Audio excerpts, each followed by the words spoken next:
The following podcast contains strong language and adult themes and is intended for mature audiences. Listener discretion is advised.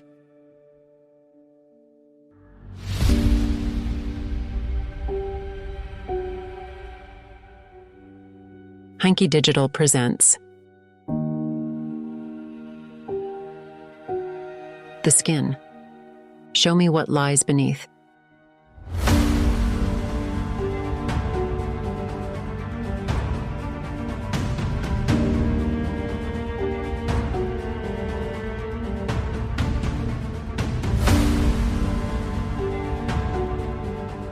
An audiobook podcast by Christian Heinke.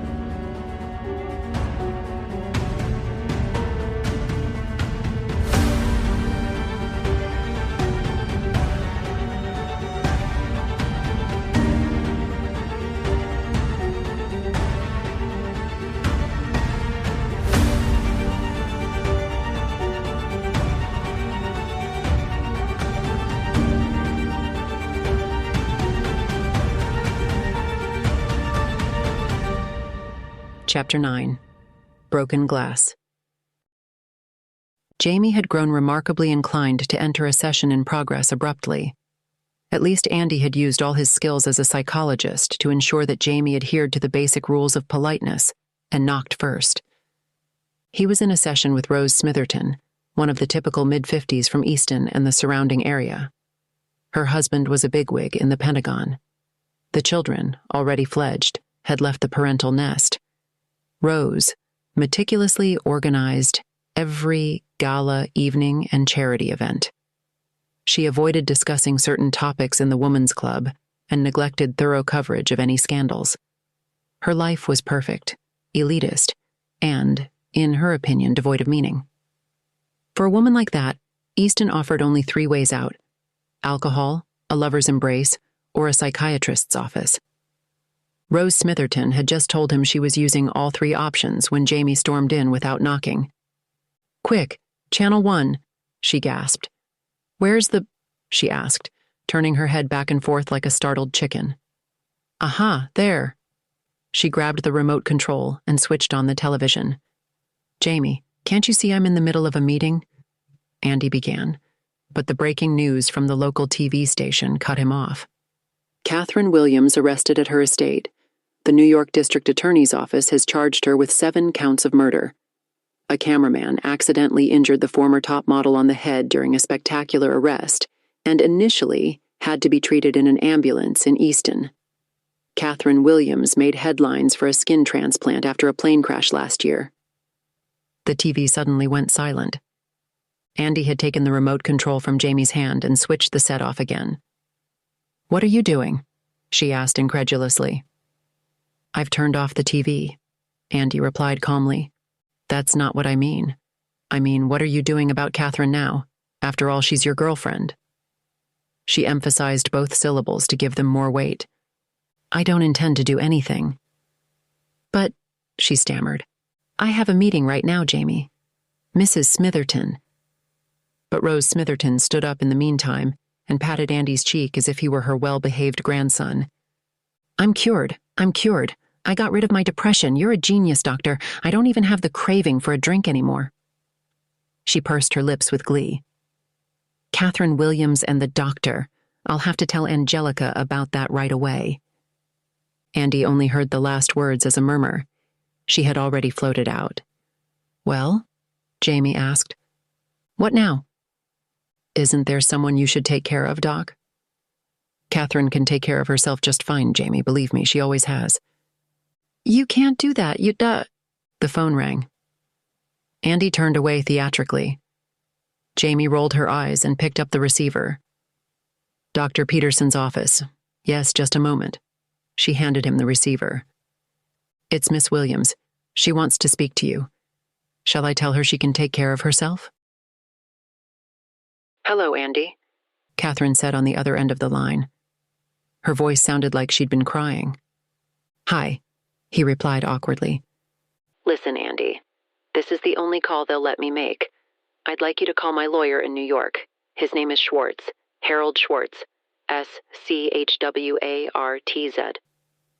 Why don't you call him yourself? He asked more cautiously than he wanted to. His harsh response made her hesitate. The reason is that I want to apologize to you. I wasn't fair to you. I've never really been fair to you. I realize I don't have the right to ask you for anything, not after that party, back at my loft. But I have to do it anyway. It's okay, he said. Katherine laughed with a touch of sadness. I know you too well, Andy. It sounded like she was crying again. That actually means fuck you. That's not true. It's really not, Kath. Okay, then can you drive by my house and check on things? This is important. I don't want the paparazzi rummaging through my underwear cupboard and then auctioning the contents on eBay. And in case you think I'm exaggerating, that's exactly what happened to Ella in Tokyo. I'll take care of everything else with Schwartz. Of course I'll take care of it. Do you have any drugs in the house that I'd better make disappear? He asked. Andy, no, I'm clean. Ever since Richard... Her voice faltered. No, no drugs. That's really not the point. Okay. Thank you, Shore. She improved just in time. I mean, thank you, Andy. Do you want me to let your father know? No, Someone interrupted them. Andy stood there for a moment with the phone in his hand. I don't want to do this, Fran. She'll get what she deserves in the end, won't she, darling? No, I just don't want to do this. Sure, darling, you're a real upstanding hero.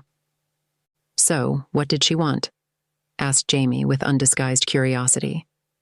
She had been standing next to him the whole time. Get me the number of a lawyer in New York, please.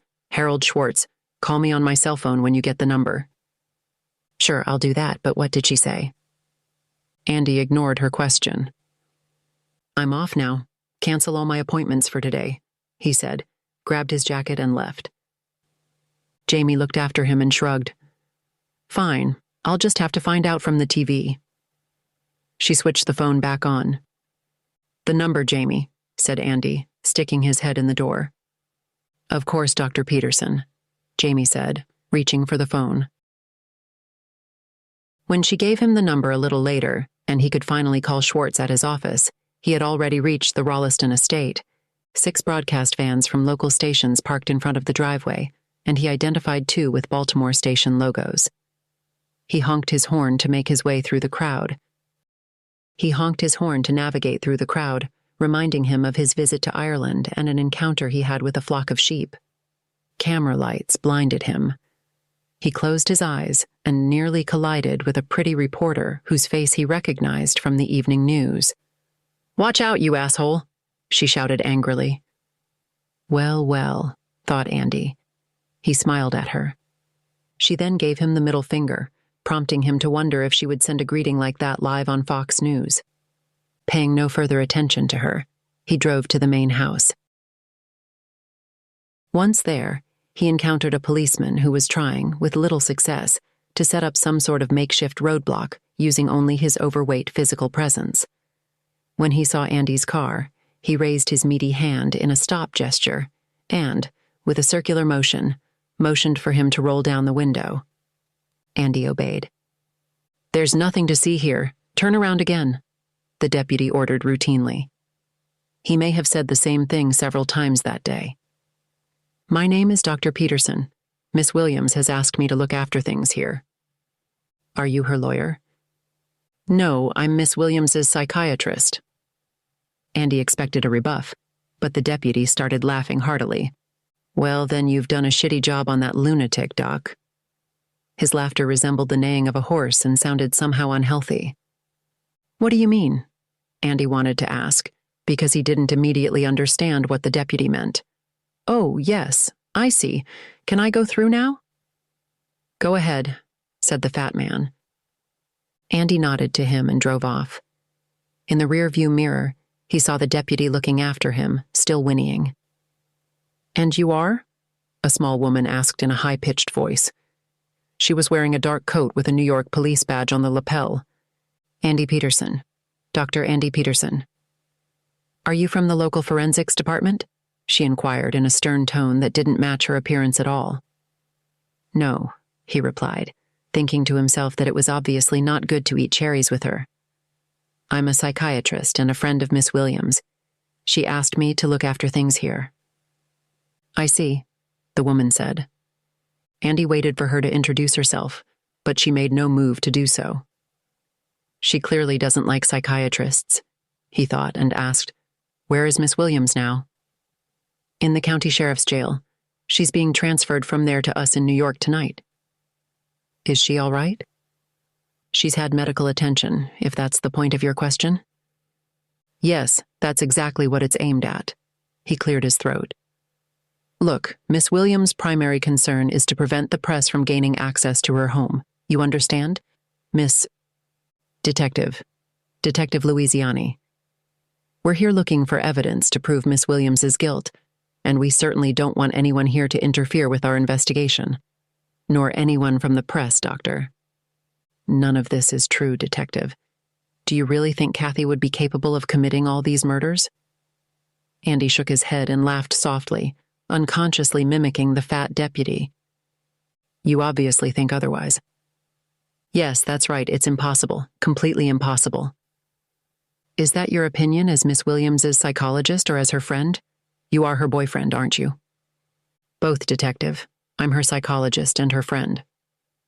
"Well, Dr. Peterson, unfortunately, we have pretty strong evidence to suggest that your friend committed at least the murders of Vivian Lemoire and Lauren Gramney." "And what kind of evidence is that?" "I'm not allowed to talk about that at this stage of the investigation." "Whatever that evidence means, you're mistaken." "That's the way Miss Williams put it." "Because it's the truth, Detective. Katherine can never do something like this." "Well, maybe she had help." As with the deputy before, it took a moment for the penny to drop. "Wow, you're really good," Andy finally said. "For a moment, I thought you really meant what you were implying." "I'm not implying anything, Dr. Peterson. I'm just asking where you were on Wednesday night, around 8:30. Detective Louisiani looked at him for a long moment. Andy returned her gaze. "In my office," he said. "I was going through patient files. My secretary can confirm that for you." "All right, Dr. Peterson, we'll check it out." "Can I trust you to respect Miss Williams's wishes?" "You can." "Thank you. Just one more thing. May I visit her before she's taken to New York?" Helen eyed the psychologist. Then she sighed and shrugged her shoulders. "I don't see why not." The Talbot County Sheriff's Station in Easton somehow reminded Andy of John Wayne's sheriff's office in Rio Bravo.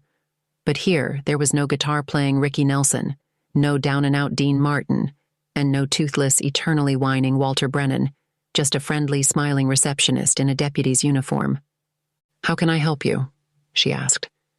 "I'd like to see Katherine Williams." Her smile froze. "I don't think I'm allowed." "It's all right, Diane," Sheriff Miller said, stepping out of his office. Andy knew William Miller well. Bill had been the one to break the news of Fran's death to him.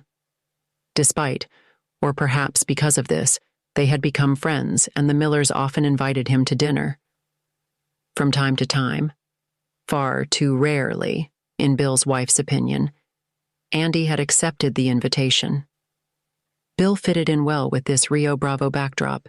He resembled the Duke, tall, dark-haired, and even had a bit of his characteristic gait, a result of a war injury from the First Gulf War.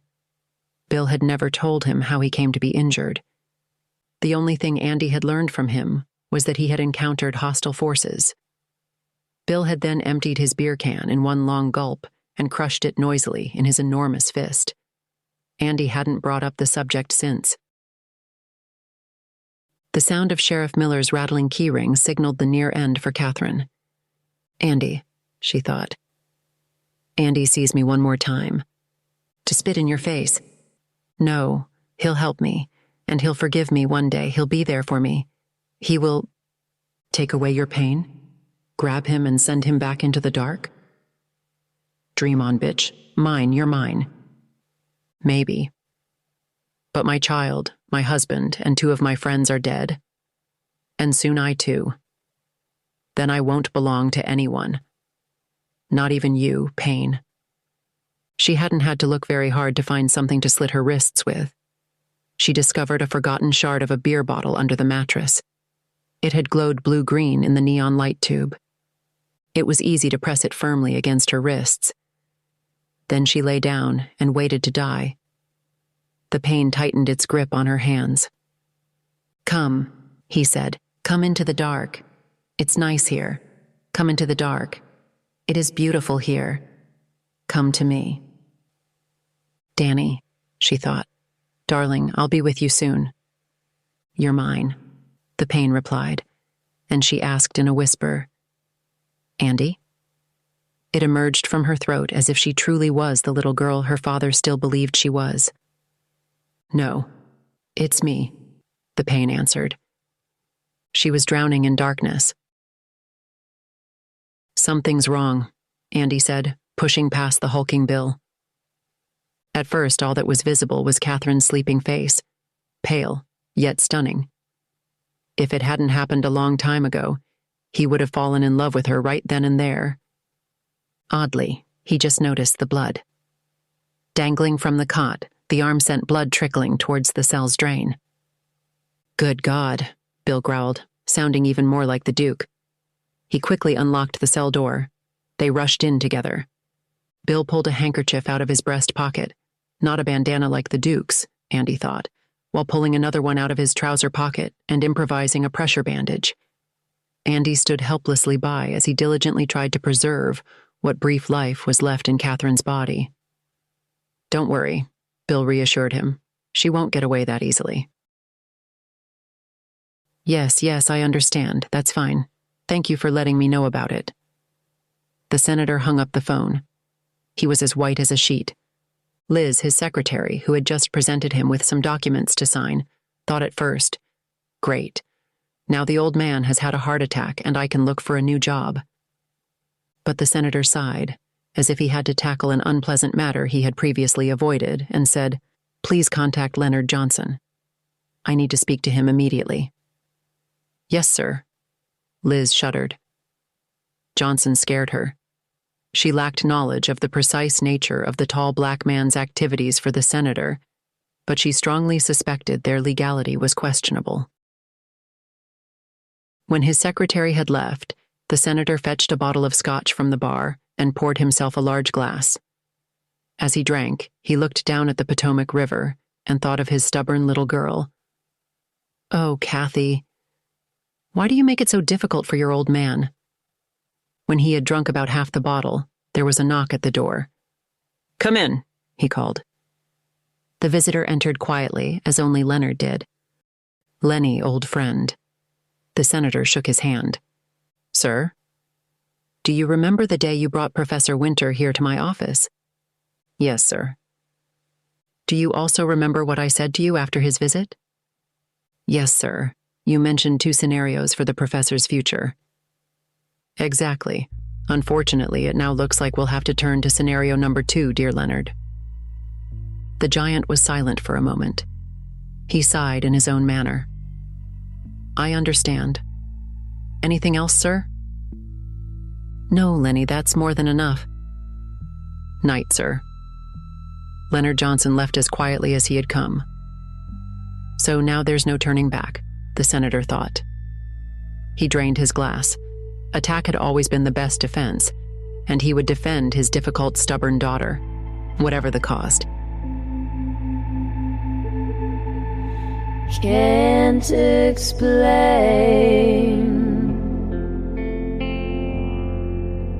why she screams in pain,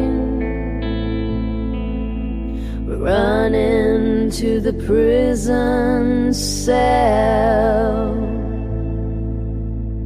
where the goddess fell, blood on broken glass. Time is running out. Found her on the floor, whispers fading out.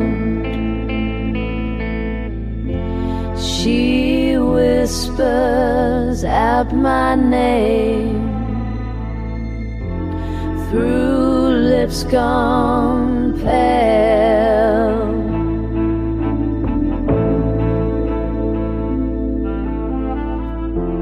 While secrets keep on spinning and truths begin to fail, blood on broken glass, time is running past. She's slipping away, but this time I will stay.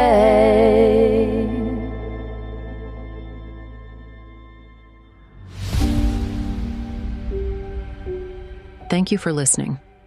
To learn more about Heinke Digital Audiobook Podcasts and its author Christian Heinke, please visit heinke.digital.